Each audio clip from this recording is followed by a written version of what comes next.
Hello friends, അസ്സലാമു അലൈക്കും. Welcome back to my channel.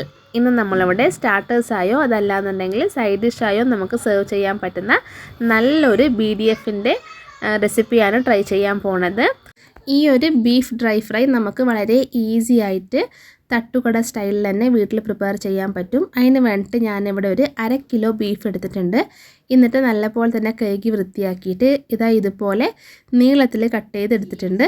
ഇനി നമ്മൾ ഈ ഒരു ബീഫിലേക്ക് ടേസ്റ്റിന് കണക്കായിട്ട് 1/2 ടേബിൾ സ്പൂൺ അത്ര ഉപ്പ് ആഡ് ചെയ്ത് കൊടുക്കുക.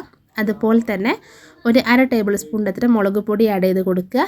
ഇനി നമ്മളിതിലേക്ക് ഒരു 1/2 ടേബിൾ സ്പൂൺ അത്ര മഞ്ഞൾപ്പൊടിയും കൂടിയും ആഡ് ചെയ്ത് കൊടുക്കുക കേട്ടോ. ഇനി നമ്മളിതിലേക്ക് ഒരു 1/2 ടേബിൾ സ്പൂൺ അത്ര ഇഞ്ചിയും വെളുത്തുള്ളിയും പേസ്റ്റും കൂടിയും ആഡ് ചെയ്ത് കൊടുത്തിട്ട് നല്ലപോലെ തന്നെ കൈ വെച്ചിട്ടൊന്ന് മിക്സ് ചെയ്ത് കൊടുക്കുക.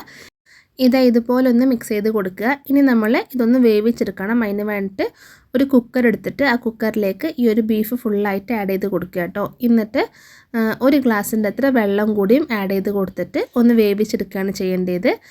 ഫുള്ളായിട്ട് വേവിച്ചെടുക്കണമെന്നില്ല, ഒരു ഹാഫ് വേവായി കിട്ടിയാൽ മതി. ഇതിപ്പോൾ ഒരു 2 വിസിൽ കൊടുത്തിട്ട് ഞാൻ വേവിച്ചെടുത്തതാണ്. ഇത്രയും ആയി കിട്ടിയാൽ മതി. ഇനി നമുക്ക് ഈ ഒരു ബീഫ് വേറൊരു ബൗളിലേക്ക് മാറ്റി കൊടുക്കാം. അതുപോലെ തന്നെ ഈ ഒരു ബീഫിൻ്റെ ഒന്നിച്ചുള്ള ഈ ഒരു വെള്ളം ഉണ്ടല്ലോ, അത് നമ്മൾ കളയേണ്ട ആവശ്യമില്ല, ഒന്ന് മാറ്റി വെക്കാൻ, നമുക്കത് പിന്നീട് ആവശ്യം വരും.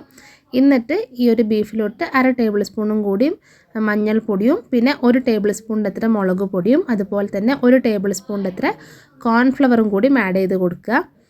എന്നിട്ട് ഇനി ഇതിലേക്ക് ഒരു 1/4 ടേബിൾ സ്പൂണിൻ്റെ അത്ര ബീഫ് മസാലയും കൂടി ആഡ് ചെയ്ത് കൊടുത്തിട്ട് പിന്നെ ഒരു 2 ടേബിൾ സ്പൂൺ അത്ര വിനീഗറോ അതല്ലാന്നുണ്ടെങ്കിൽ ലെമൺ ജ്യൂസോ ഒന്ന് ആഡ് ചെയ്ത് കൊടുക്കുക കേട്ടോ.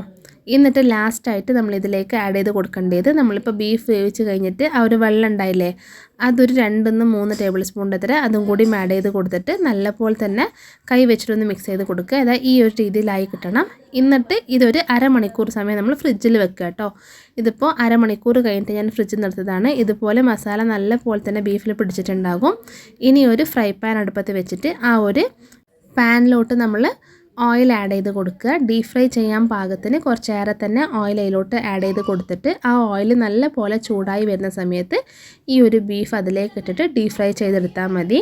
വളരെ ഈസി ആയിട്ടും അതുപോലെ തന്നെ നല്ല കിഡിലൻ ടേസ്റ്റിലും നമുക്ക് വീട്ടിൽ പ്രിപ്പയർ ചെയ്യാൻ പറ്റുന്ന ഒരു അടിപൊളി സൈഡ് ഡിഷാണ്. അപ്പോൾ എല്ലാവരും ഉറപ്പായും ട്രൈ ചെയ്യുക. എൻ്റെ ഫീഡ്ബാക്ക് എന്നെ കമൻറ്റിലൂടെ അറിയിക്കുക.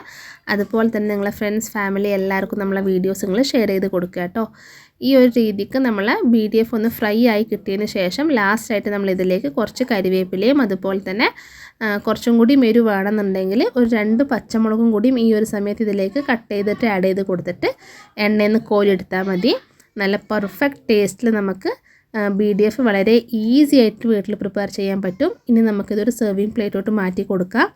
എന്നിട്ട് ലാസ്റ്റായിട്ട് ഒരു ഓനിയനും കൂടിയും ഇതിൻ്റെ മുകളിലേക്ക് കട്ട് ചെയ്ത് കൊടുത്തിട്ട് നമ്മൾ സെർവ് ചെയ്യുകയാണെന്നുണ്ടെങ്കിൽ എല്ലാവർക്കും നല്ല ഇഷ്ടപ്പെടും.